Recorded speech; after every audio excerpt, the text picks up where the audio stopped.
I'm sorry, y'all, but your time is up.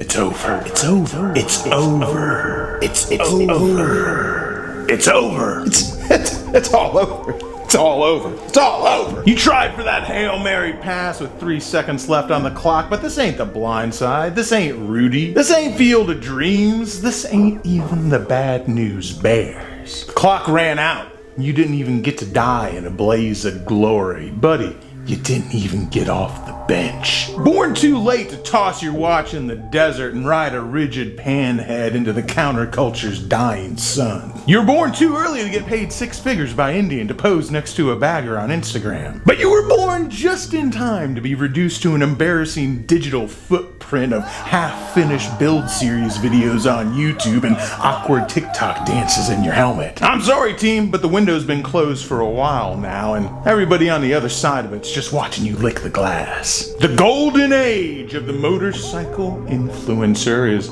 coming to an end. The sun is setting just in time for the sun to rise on the age of the anti-influencer motorcycle influencer. Did you miss your window of opportunity? Did you spread your legs wide, hoping someone would just shove that big corporate cock deep inside you and pump you full of creamy $100 bills? Only to be passed over, to be left out in the cold, to be weighed and measured and found wanting.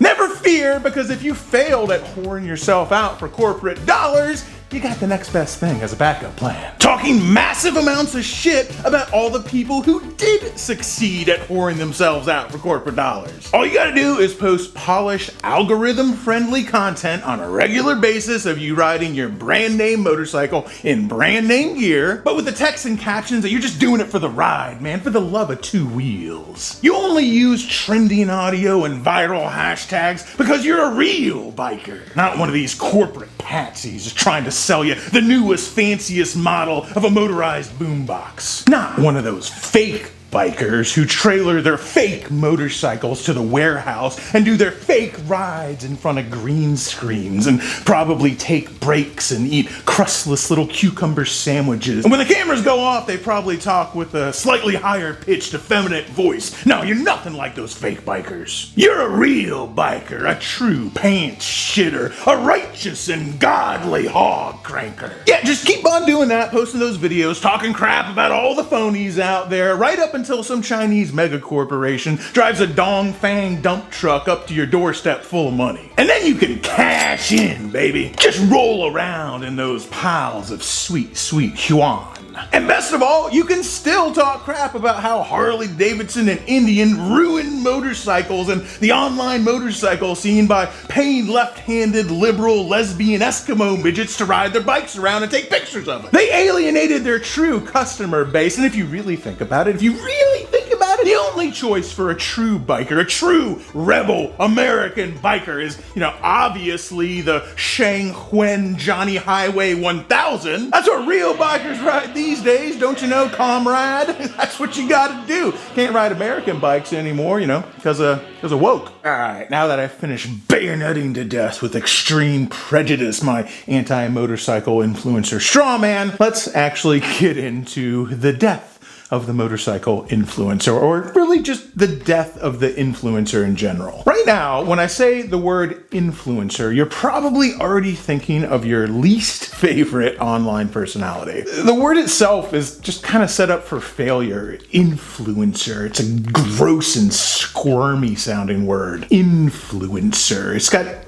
kind of a hint of reptilian pragmatism that offends our honorable sensibilities. An influencer has ulterior motives behind every action. An influencer's opinion is on sale to the highest bidder. An influencer is a smuggled payload, a velvet trap, a Trojan horse. A carved wooden infomercial that wished upon a star and came to life. Learned to sing and dance and pass itself off as a real boy right underneath your nose, and you never even noticed until it was too late. The label influencer got stamped on the head of video creators, vloggers, photographers, not really like a job title so much as a scarlet letter. It was doomed from the second that it was coined and joined the popular lexicon of America. But it's not alone. alone. There's plenty of other words that are exactly like that. Words that start off just as innocuously descriptive, but then somehow morph into slurs very, very quickly. Something to do with their application versus their meaning versus how they actually sound to our ears and come out of our mouth. This can't just be an English language thing. Someone who is bilingual, let me know about this down in the comments. Other words like this are words like millennial. It's a word nobody chose as their descriptor. It was automatically assigned to them due to what year they were born, something they had no control over. It's not a title you were looking for, it's a title that happened to you. Millennial, it's kind of clinical, it's too long, it's kind of fussy, you know what I mean? Millennial.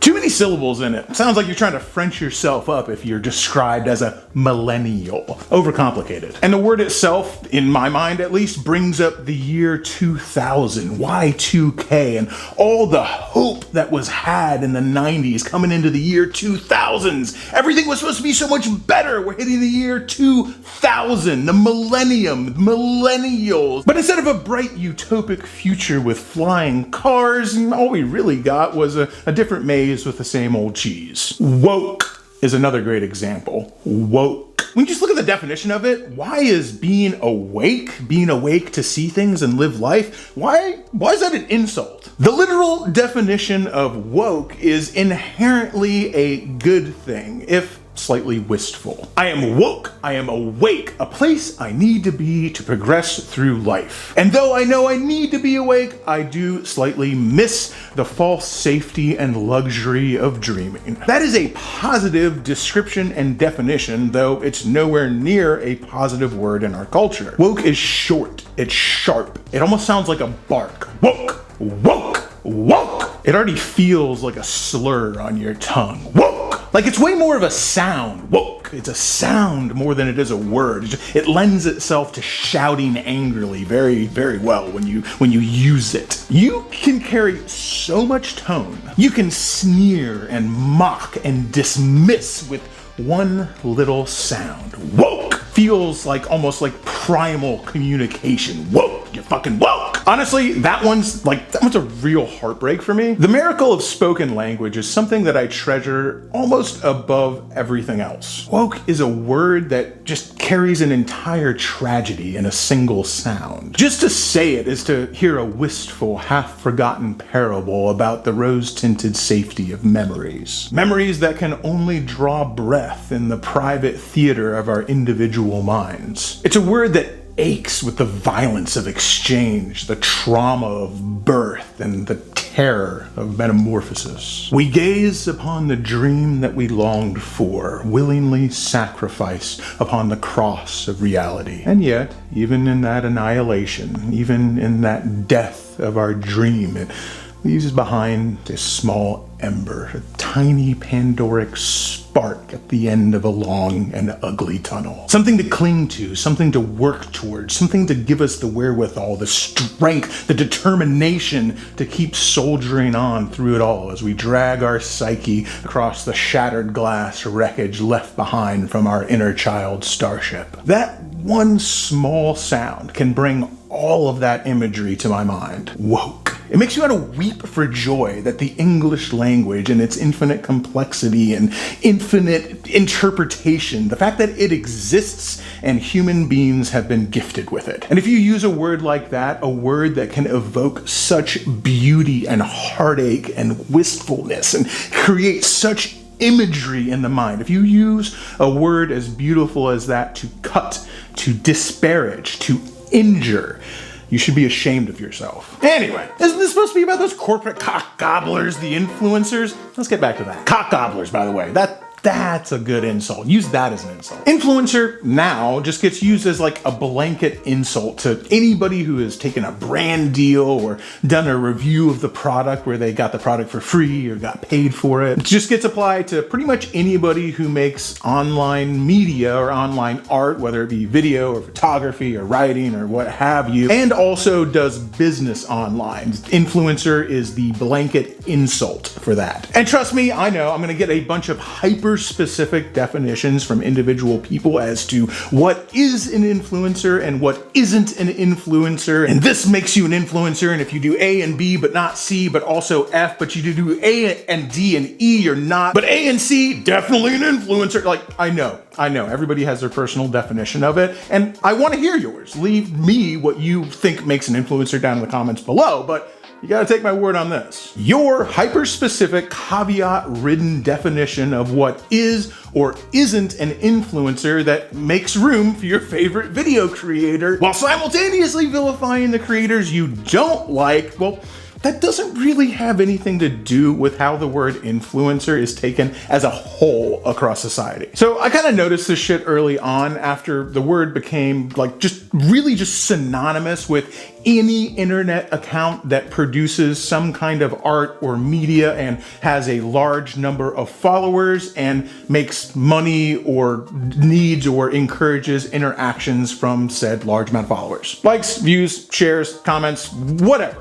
At this point, it's now just like a generalized term to anybody who makes content online and, has a certain hyper-specific number of followers. They're no longer a photographer. They're no longer a biker. They're not a skater. If you make visual content online and you make any sort of money that is even slightly tied to that, you are now none of those things. You are now an influencer. I certainly don't think it was malicious naming at first. It's something that just got filtered down from corporate jargon. When advertising companies started putting together influencer-driven marketing campaigns and selling them to companies who sell products, well, the word kind of stuck after that. The word always felt like it had negative connotations to me personally from the very first time I heard it, but for like the briefest of moments, for just a flash, it was something to aspire to. People were using the word influencer and hashtags. People aspire to be the influencer in an influencer-based marketing strategy. Why? Because influencers get paid. And people like money. All of a sudden, this goal, this dream of doing what you love and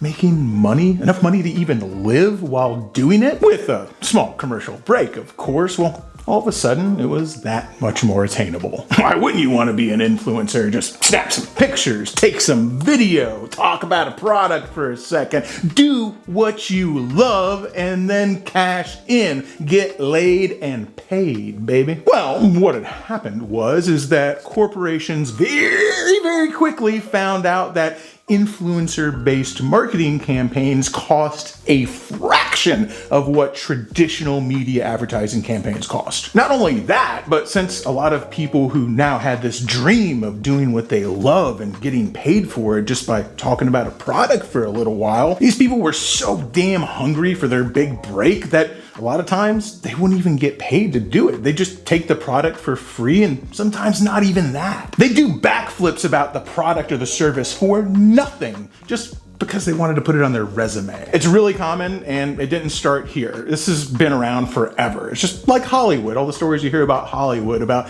people getting paid peanuts to act just because they could put it on their resume, be in a bigger movie, or being willing to get their knees dirty just to get the part. You know what I mean, Jelly Bean? Now, at this point, we've got most of the world with a little black rectangle in their pocket. And this little black rectangle, if you tune it just right, it can print money. And large corporations, what they have figured out is you don't even have to pay people to get them to take this little black rectangle and tune it to print money. Not for themselves, of course, for the corporation. Honestly, great strategy. Like, why wouldn't they do that? Price dumping worked for Japan in the 60s and 70s and still works today. They're just not flooding the market with undercut, unsustainable transistor radios and TVs anymore. Now they're using people. And very quickly, all of a sudden, it kind of felt like it happened overnight, being an influencer became synonymous with somebody who has no business being in sales, just trying their damnedest to convince you why their mass-produced LED light bar was better than all the other mass-produced LED light bars. Like,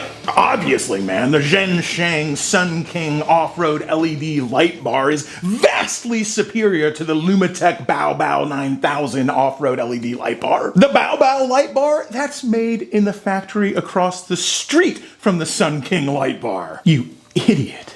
You absolute fucking buffoon. What are you, stupid? Are you stupid? Knock, knock. Anybody home? Are you stupid? Anybody home? Anybody up there? Are you an idiot? The Sun King is a superior off-road LED light bar. You gonna buy the other one? You gonna buy the Bow Wow? Knock, knock. Anybody home? You stupid idiot. Anybody driving up there? Lights are on. Is anybody home? Anybody home? You stupid idiot. Stupid.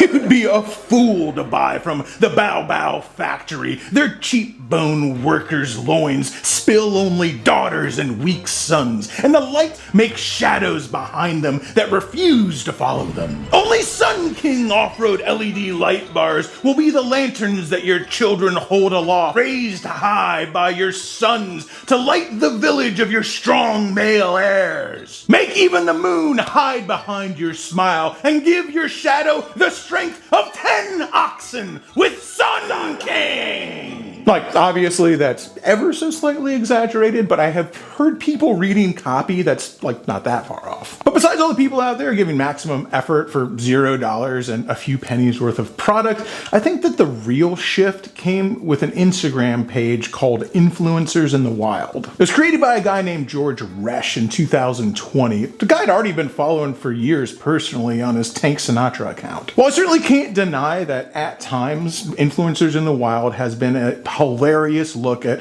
what happens behind the scenes of somebody trying to get the perfect shot for their Instagram photo or YouTube video. What is way more hilarious than that is the irony. Now, I think somebody who's a much better internet researcher than I am could really look at all of it and really tie back a lot of the anti-influencer sentiment to the rise of the Instagram page Influencer in the Wild. In less than 2 years, Influencers in the Wild over all their platforms had hit well over 6 million followers. And very quickly, much like Fail Army on YouTube, it became yet another way for you to get featured and get that big break you were looking for. You know, whether you're getting clowned or not. Any exposure is good exposure, right? And this culture on influencers in the wild and their rapid growth created another culture of people who just went like absolutely over the top. Rage baiting antics and behind the scenes, specifically behind the scenes filmed footage of just being completely ridiculous with specifically the hopes on getting featured on Influencers in the Wild, or any one of the 1,000 knockoffs that popped up overnight on YouTube and Instagram once Influencers in the Wild gained a little popularity. In fact, now it's standard practice for a lot of bigger influencers to specifically film what they're doing,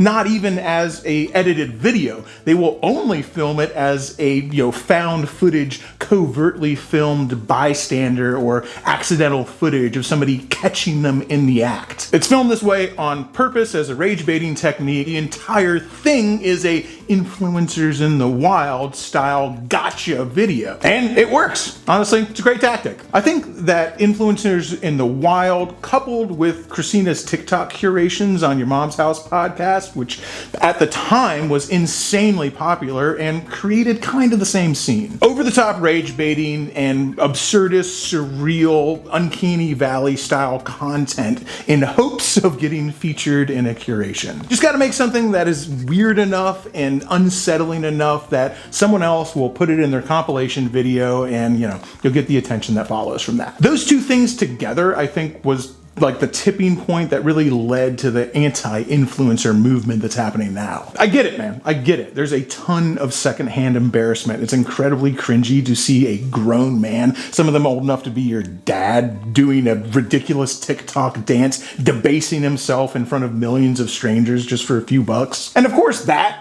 that creates the perfect us versus them scenario. I mean, you don't want to be them, do you? No. You don't want to be one of them. You don't want to be them, do you? You don't want to be one of them, do you? Are you one of them? Are you one of them? You have to tell me if you are. You know that, right? You got to tell me if you're one of them. You one of them? You one of them? No, you're not one of them. You're one of us, aren't you? Right? You're one of us. You're one of us. You don't want to be one of them.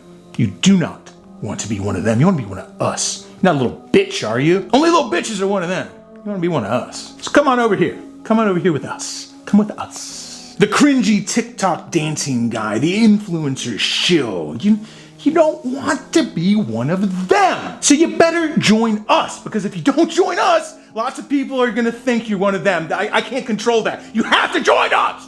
or somebody will think you're one of them. I can't control what people think. And if you're not one of us, you're one of them. And people will think that. Come on over. Come on over to us. We hate them over there. We hate them over here. Okay? Come with us.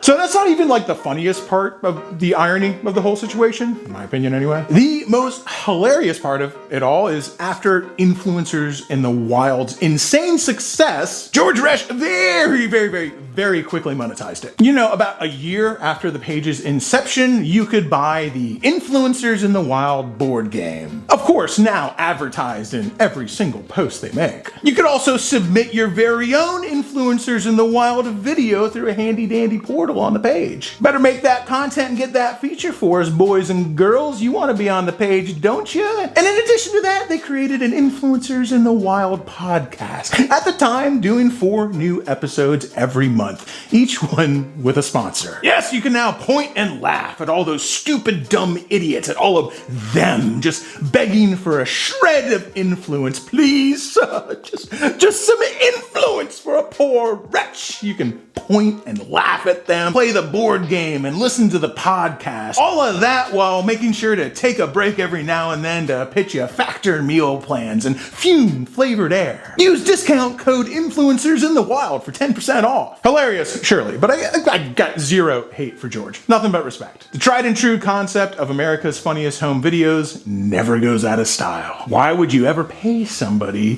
when you can get them to do it for free? God, how kind of tracks? It sounds familiar. It's almost like all these things are connected. Weird. At least, besides the sponsored episodes of the podcast, at least George was asking people to exit through the gift shop instead of dancing for corporate dollars. I got respect for that. Anyway, I bring all of this up because the online motorcycle video and photography community is all of this writ small, a microcosm of online capitalism and marketing. Just take any number of products, pitches, or services and throw the word moto with a hyphen in front of it, and there you go, including moto influencer. So where does this leave us? Maybe where does this even leave you, the person watching this? Maybe you clicked on this video because you're just sick and damn tired of all these woke Harley Davidson influencers, these lesbian esco midgets trying to sell you ball trimmers and Frenched up microwave dinners. Maybe you clicked on this because you're a video creator, someone who made videos for a while but kind of burned out and lost interest in it before you got anywhere. And now you're looking for some of that sweet, delectable validation. Validation. Validation on how bad all of those people who did make it are and how good you are. No, not you. You're good. They're bad. You're not like all those corporate shills getting their knees dirty for a few dollars. You're too pure for that world. You were always too pure and too good and too honest to make it. That's why you're not up there. Not like them.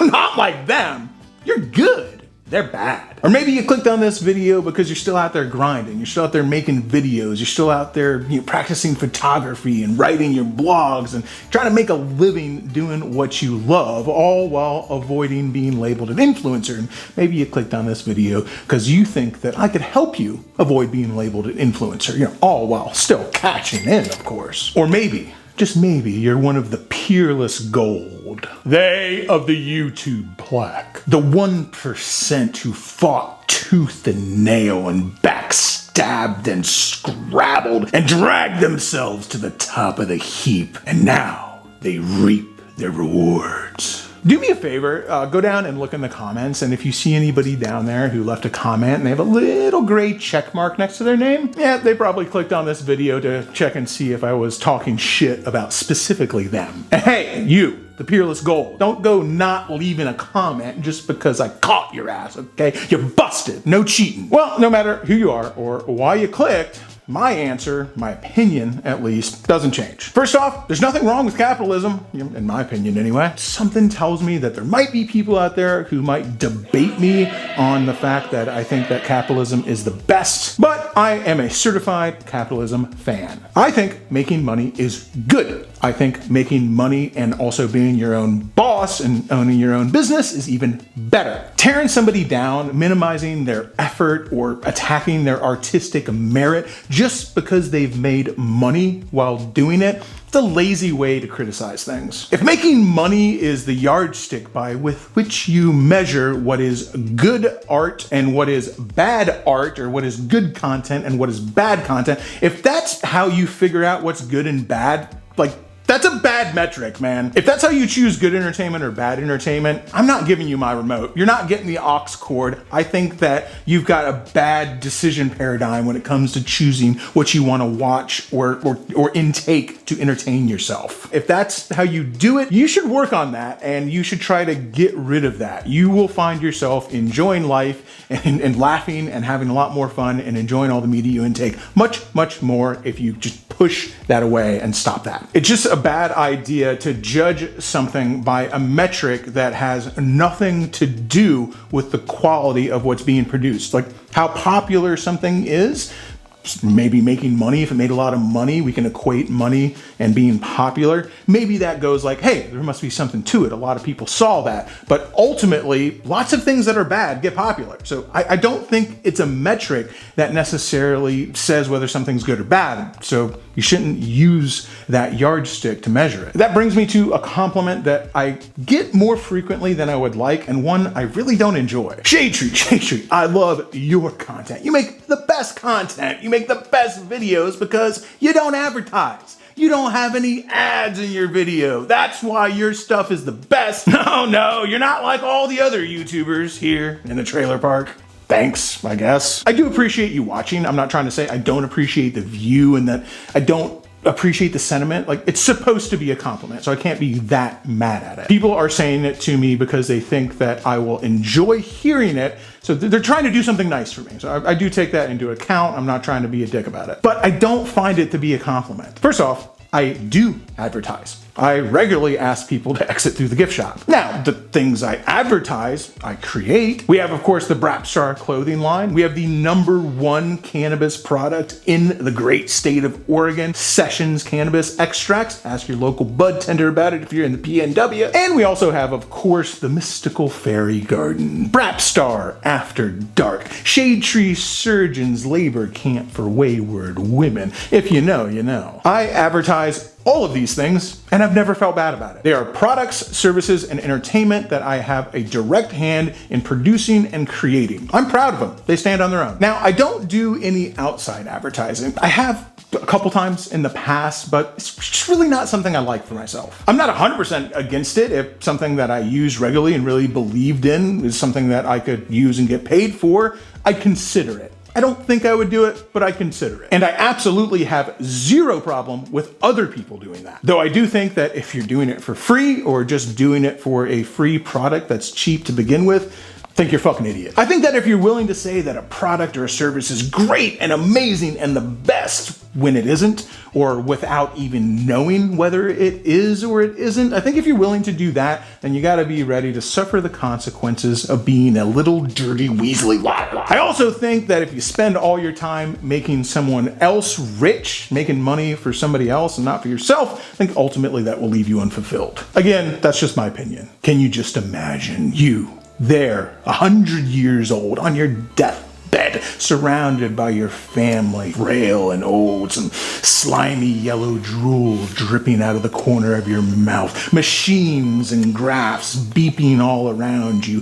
keeping you alive for those last few moments, the end of a life lived. Your whole family's there, man. Your whole family. They're all there, all 3 generations, and they're just looking at you with adoration, their eyes shining with tears, but they're tears of joy. Wow, Dad. Jeez Louise, Pop. Jeez Louise. Holy smokes, Great-Grandpa. Holy smokes, Great-Grandpa. That's what they'll say. They stare with you with those tears shining in their eyes. And as they stare upon you in pure, unadulterated adoration, they'll say, what a life he lived. What a life. He sold so many Ridge wallets. Millions of them. Wow. Millions of them. Millions of Ridge wallets. Maybe the littlest one will break free from his mother's grasp and come running up towards you. And he'll take you by your hand, your claw of a hand, thin-skinned, frail, and liver-spotted. He'll take you by the hand, and his mother will get up and try to pull him away. But your son, your blonde-haired, blue-eyed, all-American, 6'10" son will stand up and say, "No! No, you stupid bitch. You dumb woke idiot. No, sit down. Let the boy go to him. Let the boy go, you stupid fat cow. You let that boy approach him. That's my dad. No, my hero. And you'll shut your stupid, dumb, fat mouth when you're in front of him. That man sold more Ridge wallets than any other human being alive." Can you comprehend that? Can you comprehend that? Can that go into your tiny little brain? That he sold more Ridge wallets than any human being alive. Sit down and let the boy go. The owners of Ridge Wallet, they now live on a private island on the moons of Jupiter. All thanks to that man right there. The owners of Ridge Wallet bathe in the life's blood of an orphan every single day and make sacrifices and pray to many-headed strange gods so they might yet achieve immortality. And it's because of that hero right there. Show some respect. Go ahead now, little Ezekiel. You take Pop-Pop's hand. Your mother's a stupid woke idiot. And then there, lying on your bed as the life is ebbing out of you, you look down at the boy, Ezekiel. You see the wonder in his eyes. He's so full of joy, so full of life. And he looks you straight in the eye and he says, "I'm going to be just like you, great-grandpa. I'm going to be just like you. When I grow up, I'm going to sell so many Ridge wallets for 10% off. And every time somebody uses my coupon code, great-grandpa, every time somebody uses my coupon code, I'm going to think about you. That way, you can live forever, great-grandpa, and you don't have to leave us. You can live forever for 10% off Ridge wallets. You can live forever. You don't have to leave us, great-grandpa, please. No, please, no, don't leave us. Don't leave us, great-grandpa. There's so many Ridge wallets still left to sell. Please, please just stay for 10% off. Please don't go. No, go, God. No, don't take him. Let him stay. There's still so many Ridge wallets to sell. Just for 10% longer. I'm gonna hold my breath so I die too. I'm gonna go with you. Please don't take him. Oh, please, God, no. Please let him stay. Please let him stay. There's so many Ridge wallets. Ridge wallets. Code rest in peace for 10% off. I love you, great-grandpa.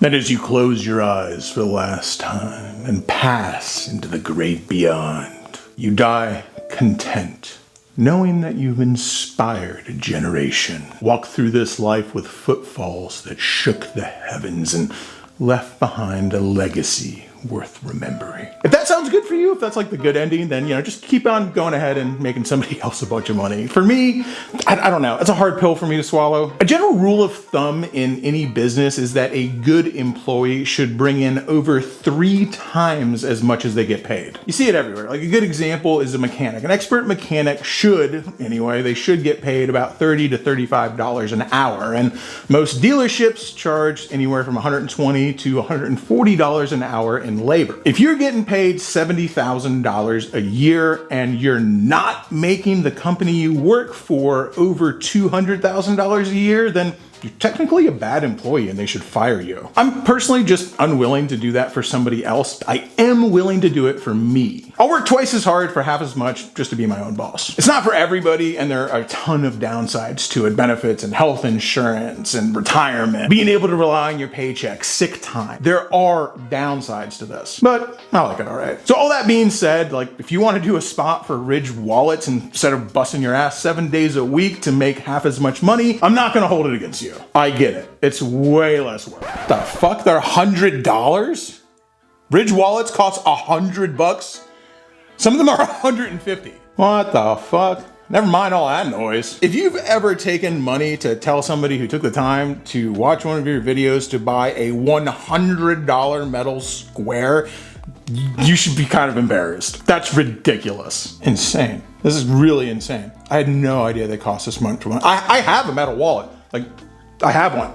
Mine costs $4.99 plus tax at a truck stop in Arkansas. Jeez, oh Pete. Dude, they're getting a bill for these things? Fucking astounding. Jesus.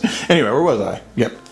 Get paid. Money is good. You should get paid. You need money to live. Go ahead and get paid. Money will make your life easier. Get paid, and if somebody else gets paid for not doing very much, you should be happy for that person, because them getting paid for not doing very much sets a precedent that you might be able to follow. And if you figure out how to make a lot of money without working very hard at all, can you please teach me how? Because I've actually never figured it out. I would like that. I would like to work less and make more. I've never figured out how to do it. I'm trying.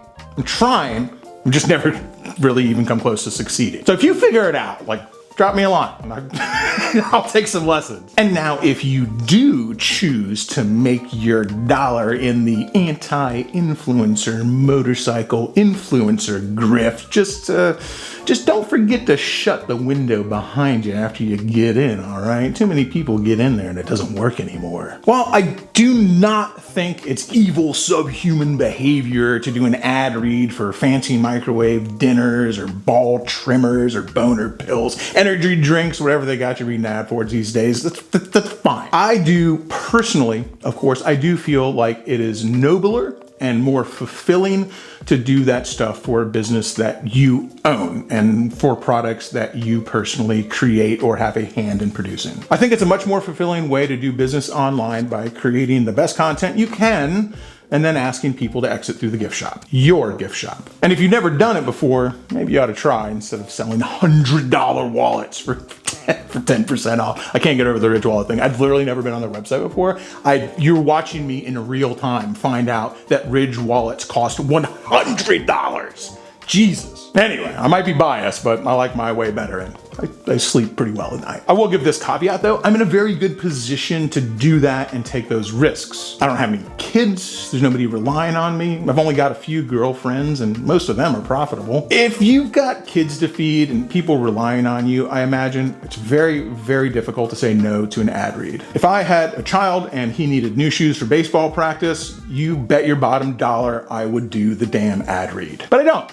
So I just get to look down on everybody high atop my mile-high high horse. Just sit up here and sniff my own farts and pretend like I'm better than everybody else. So high, the view is great. The farts are pungent. A girl named Jessica Haggett inspired this video. She had made a post on Instagram that I felt was just like super baity, kind of rage baity. Made a video kind of crying about, do I really have to be an influencer? Do I really have to be a content creator? I own my own brand. I have to own my own brand and be an influencer and a content creator.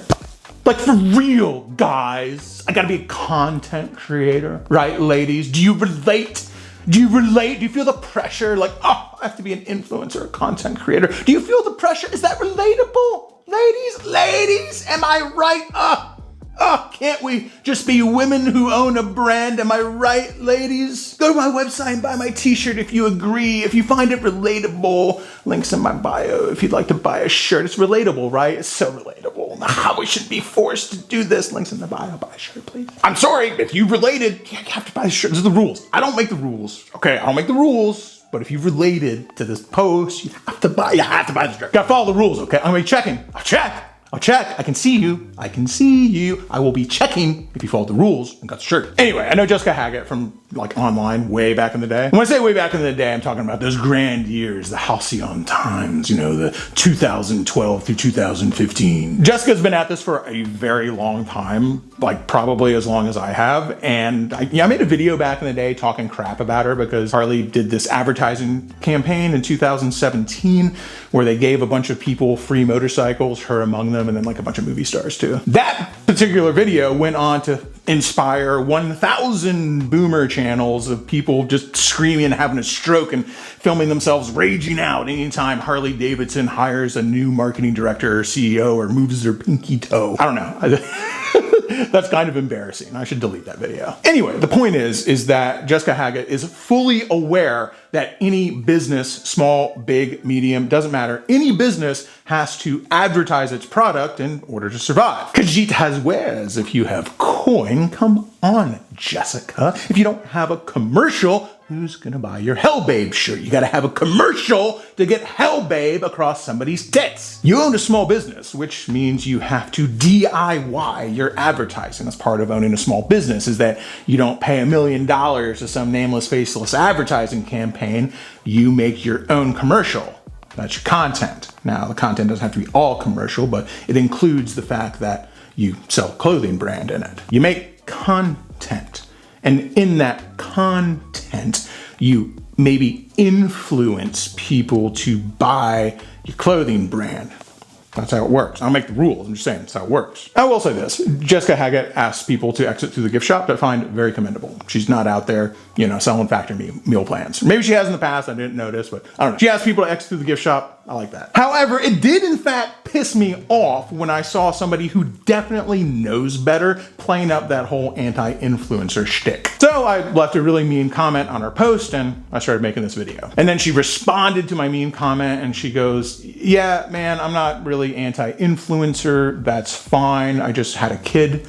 I'm a mom now and I'm kind of feeling uninspired to make content, just focusing on being a mom, and I was just talking about it. And I was like, fuck, god damn it, dude.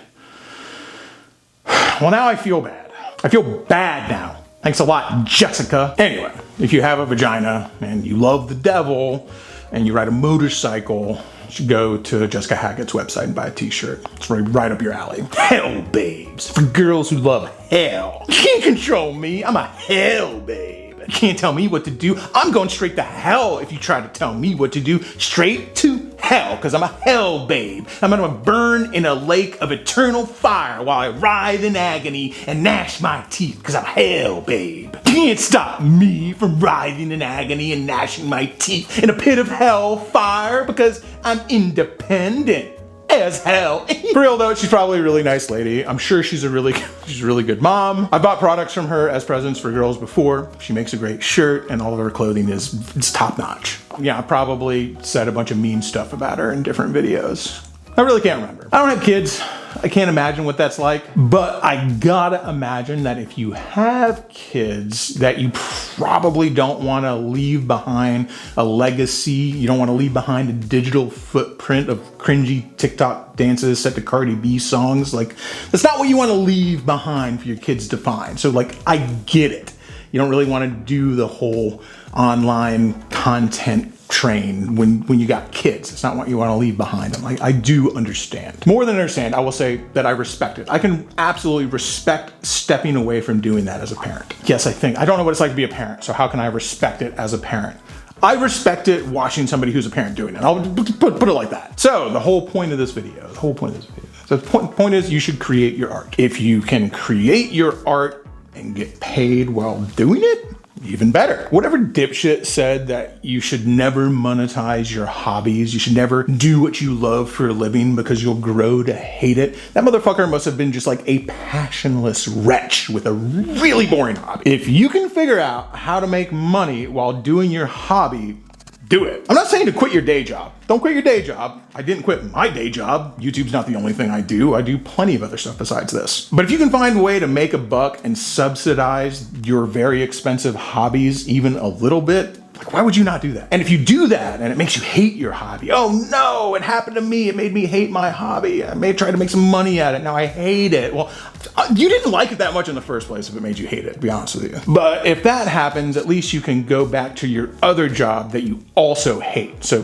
does it really matter? I mean, sounds like you just hate working, which is fine. I'm not a huge fan of work myself. I try to avoid it whenever possible. It just happens to be really good at finding me. Work is like the hide and seek champ, okay? Anyway, if you end up hating your hobby, well, now that you don't have a hobby and you just have a job, you can spend your extra time that you did spend on your hobby searching for a hobby that you actually do love. Don't give up, it's out there. I used to edit videos that I took on a camcorder before digital, like VHS camcorders. I love editing videos. And I don't love video editing any less now than I did 19 years ago in thousands of videos when I uploaded my first YouTube vid. I love it just as much. I'm looking forward to editing the video that I'm filming right now. I love editing videos. That doesn't mean I'm good at editing videos. Like, I wish I could find a way to make doing what I love profitable. I'm trying. I've gotten close a couple times, but I've never actually quite gotten there. But I will say it does subsidize itself very well. And, I'm going to keep on trying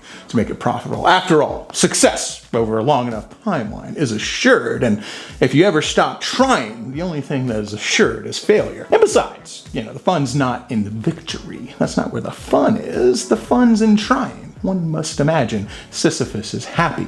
And I'm happy. If creating video or taking beautiful photography while also mixing in riding motorcycles and taking adventures is your passion, if that's what drives you, then you do it for free anyway, right? That doesn't mean you are required to do it for free. That doesn't mean you have to do it for free or all the passion just evaporates like mist under dawn sun. If you do make some money doing what you love, if you manage to make some cash doing what you love, that's great. Try not to get dazzled by the dollars because that can take over. I've seen it happen to a lot of people. It makes people who make their first dollar doing what they love fall into the trap instead of enjoying the extra time doing what they love because now they can make money doing it and they spend more time doing what they love. Instead, they kind of get trapped by the validation that making money brings, like making money out of thin air, which is what it feels like when you own your own business. It feels like you have conjured money out of thin air.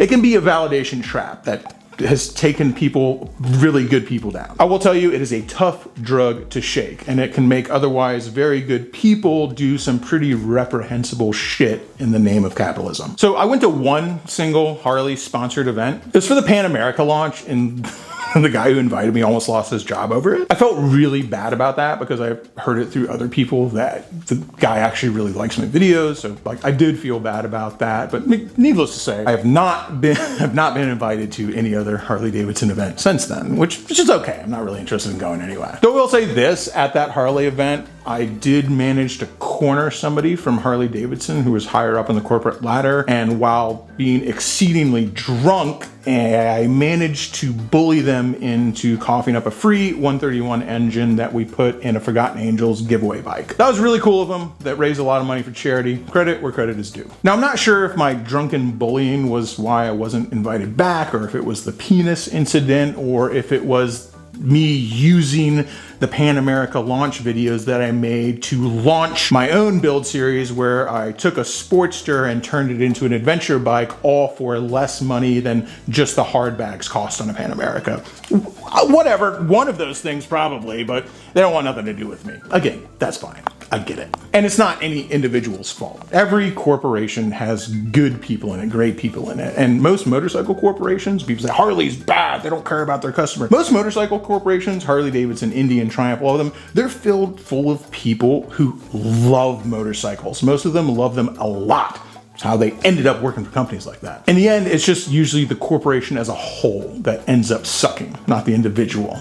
It's kind of how corporations are built. They're designed that way. I also got paid $1,000 to go to a Revzilla event once. It was the first Get On Moto Fest in Texas. I spent most of the money on drugs, and I showed up to the meet and greet 45 minutes late. And the meet and greet was literally the only thing on our contract. That was the only thing that we were supposed to do, show up to that for a few hours. Anyway, showed up 45 minutes late, tripping face, taking a big handful, hero dose of magic mushroom. I had on a full-length leopard skin fur coat, cowboy hat, some gold chains. I was doing this character, while I was under the influence. I was doing this character that was kind of based on this regular Jack, who was a regular at my bar, The Dirty Shame. And Jack is just this really eccentric dude. He's like a cross between a drunk pirate, Colonel Sanders, and Casanova. Anyway, I kind of created this character on my ride up there in my head, and I stayed in character. I didn't even break it for people I knew, people who knew me really well. I stayed in character the entire time. It's a lot of fun. I don't know if it's fun for anybody else, but it's a lot of fun for me personally. But anyway, since then, Revzilla has not showed any interest in my services. Again, I'm not really interested in doing their events. I would go to their events, I would go to them and participate in them, but I'm not really interested in being obligated to do it or getting paid to do it. But it doesn't matter because I don't think they're interested. That's fine. They actually changed their contract. Revzilla changed their influencer marketing contract to include that if you do or produce any kind of sex work, you can't work for them. Now, I don't know if I am specifically the reason that changed, but it did change not too long after that, and I am a known pornographer. So maybe, I don't know. Nelson Rig is cool. The luggage company, Nelson Rig. They sent me some bags once for free. My review for them was me filling them full of dildos and then taking the bike they were on an off-road course. And then when I showed them the video, they thought it was funny. So Nelson Rig is cool. I like those guys. Nelson Rig luggage. They love dildos. You should get some Nelson Rig luggage and put it on your bike, because those are some real dildo lovers over there at Nelson Rig. 2 thumbs up, Shade Tree approved. I don't know, man. I just like put me in a room with a big red button that says don't push. And like, I'm pushing it before you've, like the words have left your mouth to not push it. I had something wrong in my brain where anytime some big corporation goes like, we're gonna take a chance on you and pay you to do something, where I am physically incapable of stopping myself from fucking it up as much as I can. I'm sorry. But also, I'm not sorry. I don't know, man. If you can go get paid to do one of those events and show up and have fun on motorcycles, I think you should do it. Why wouldn't you? People go to those events anyway. I would go, like the Revzilla Get On, they do the ADV Fest now. I didn't go, but I would. It looks really cool. I want to go. So, like, if you have the chance to go and get paid to do it, why wouldn't you go? If you like it anyway. It looks cool. And, you know, you guys probably want to know what I think about the big guys, the heavy hitters, the motorcycle YouTube royalty, the guys and gals in the thumbnail. Do you want to know what I think about Yami Noob and Spite's Corner? What I truly think about her 2 wheels and Doodle on a bike? Do you want to know how I feel about all those guys? I'll tell you exactly how I feel.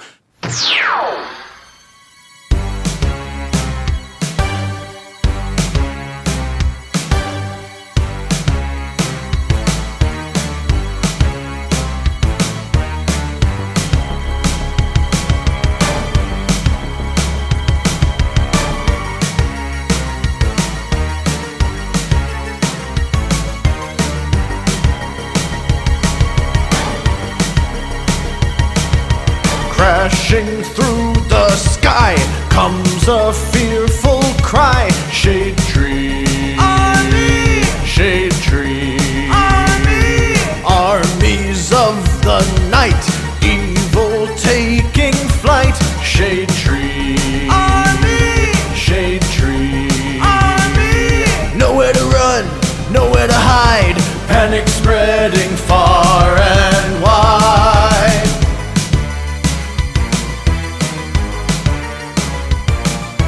Can the world oppose the deadliest of foes? Shade Tree, Army! Shade Tree, Army!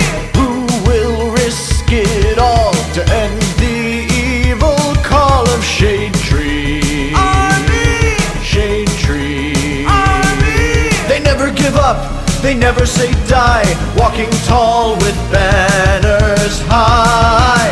Shade Tree Army, a ruthless gang of scum, villains, freaks, and bikers determined to rule the world.